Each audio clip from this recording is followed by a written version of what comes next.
A severe flooding in northeastern Nigeria has killed at least about 30 people and has displaced over 400,000. It has affected more than 1 million others.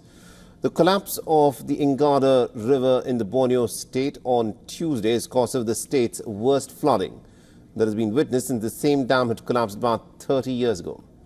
The state government said on Wednesday that the dam was at capacity due to unusually high rains. Officials expect the death toll to in fact rise. The current flooding comes nearly 2 years after Nigeria's worst flooding in a decade that killed more than 600 people across the country. And according to the local administration, some Boko Haram commanders held at the Maiduguri new prison were amongst those who managed to escape under the cover of the severe flooding. Prison authorities have in fact described the escape as very highly dangerous, saying that the escapees could be armed and the manhunt to capture the escapees is currently underway.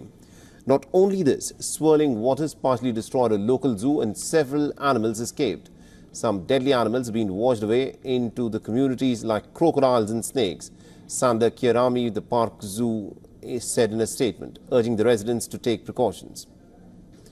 Emergency response teams continue to rescue people from the floodwaters and rooftops. A video posted by Yobe State Emergency Management Agency shows a fire truck and other vehicles that are submerged by the floodwaters in what the agency said was the northeastern city of Maiduguri.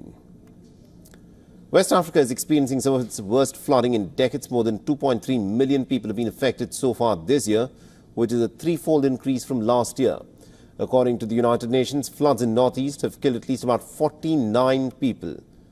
And Borno State, the birthplace of Boko Haram, is already grappling with a 15-year-long insurgency that has killed and displaced many people in Nigeria. And our correspondent Louisa Olani has sent us this report from Lagos. Listen in.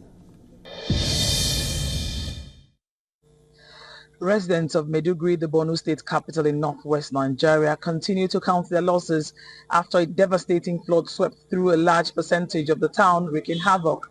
Officials say the death toll stands at 30, with hundreds of thousands displaced and families still trying to locate their loved ones.